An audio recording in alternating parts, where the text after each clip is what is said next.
malam nisfu ini termasuk malam di mana Allah akan bahasa kita tuh mengobrol ampunan. Makanya sebagian ulama menyebut malam ini disebut dengan Lailatul Takfir. Malam di mana Allah melebur dosa manusia.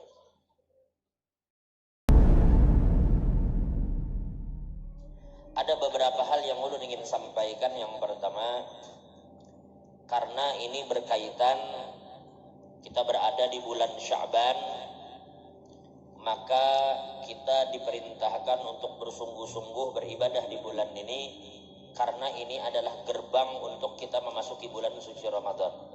Sampai ulama katakan, barang siapa sebenarnya ini 3 bulan ini bersambung antara Rajab, Sya'ban, Ramadan. Kalau sebagian tempat memiliki fadilah, maka kadang sebagian waktu pun memiliki fadilah. Pian percayalah kalau ulun katakan bahwa padang Arafah itu lebih afdal daripada Lobaku. Percayalah. Ulun padahkan Arafah lebih afdal daripada Lobaku. Percayalah. Kalau ulun katakan Madinah lebih afdal dari Samarinda, jelas pian percaya. Berarti ada tempat-tempat yang terkadang bila kita berdoa di tempat itu Allah tidak tolak doa kita. Macam ketika kita berada di Raudhah, ketika kita berada di Multazam. Jika ada tempat-tempat yang memiliki keistimewaan, maka ada juga waktu-waktu yang memiliki keistimewaan. Nah, di antaranya 3 bulan yang beruntun ini. Selain daripada bulan Haram, Rajab, Dzulqa'dah, Dzulhijjah, Muharram. Di antaranya adalah rentetan 3 bulan Rajab, Sya'ban dan Ramadan. Nah, bulan yang 3 beruntun ini, itu ujar ulama ada yang disebut dengan Toyul Maratib, yaitu martabat yang apabila di bulan lain kita capai dengan ibadat yang sangat banyak, maka boleh jadi di bulan ini dengan ibadat yang sedikit kita akan capai martabat itu. Itu maksudnya Toyul Maratib. Jadi jangan pernah meremehkan ibadat-ibadat yang dilakukan di bulan Rajab, Sya'ban, terlebih bulan Ramadan. Tetapi kami ingat guru-guru kami mengatakan, apabila ada orang yang mereka itu tidak sungguh-sungguh beribadat kepada Allah di bulan Rajab, beristighfar kada sungguh-sungguh, beribadat kada sungguh-sungguh, jangan bermimpinya bisa sungguh-sungguh beribadat di bulan Sya'ban. Bila sudah inya tidak sungguh-sungguh beribadat di bulan Sya'ban, maka inya pun kada bakal mampu bersungguh-sungguh ibadat di bulan Ramadan.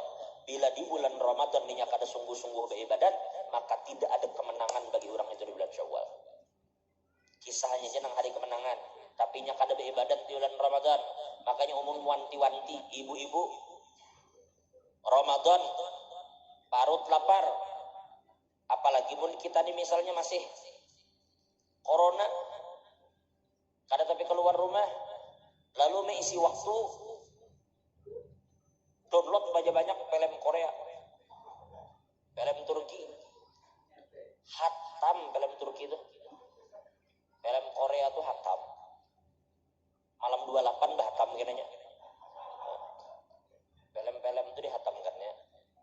Nah, itu orang nang membuang-buang waktu di bulan suci Ramadan. Rugi mana orang kayak itu?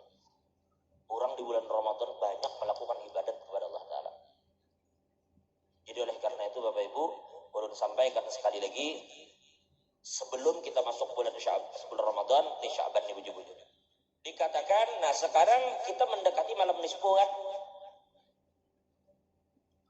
Wa qala sayyiduna al-imam Abdul Qadir al-Jilani, Lailatul nisfi min Sya'ban hiya afdalul layali ba'da Lailatul Qadar. Ujar Syekh Abdul Qadir Jilani bahwa malam nisfu Sya'ban itu lebih afdal dari semua malam setelah malam Lailatul Qadar. Jadi jangan sampai dia ketinggal malam nisfu nih. Malam apa malam nisfu? Malam Senin. Malam Selasa kah? Seninnya 15 sudah. Berarti malam Senin tuh gitu, Bang. Malam Senin, malam itu ujar Syekh Abdul Qadir itu lebih afdal dari semua malam kecuali malam Lailatul Qadar.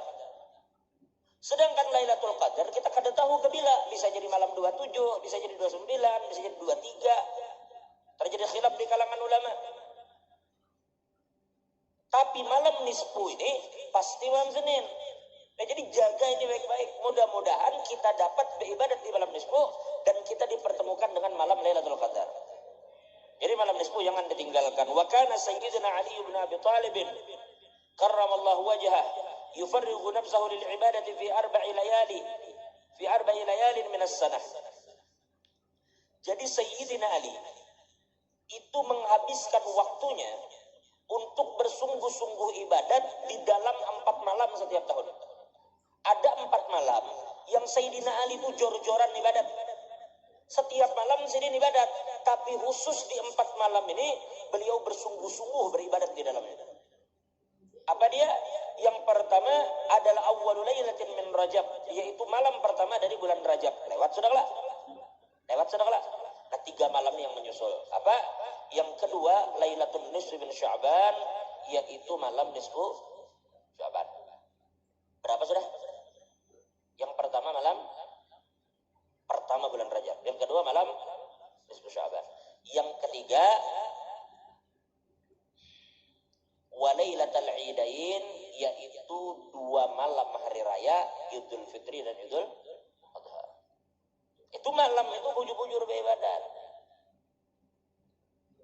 Hari ini malam yang berbeda dengan malam-malam yang lain.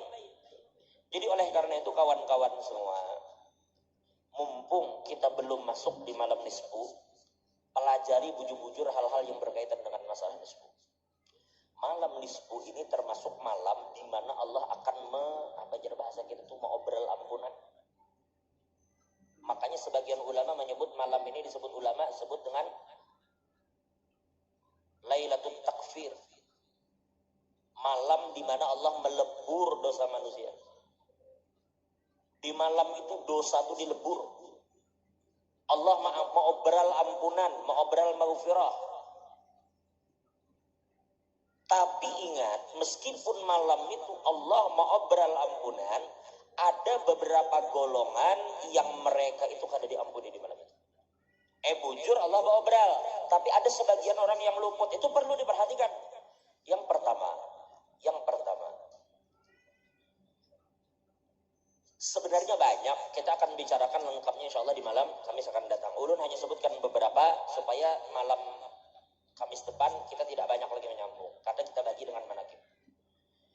Yang pertama, di antara orang yang Allah tidak ampuni di malam itu adalah orang-orang yang akun liwalideh, orang-orang yang durhaka lawan orang tua. Sekarang kita jangan main-main urusan dengan orang tua lah. Hendak hajat kabul orang tua lagi.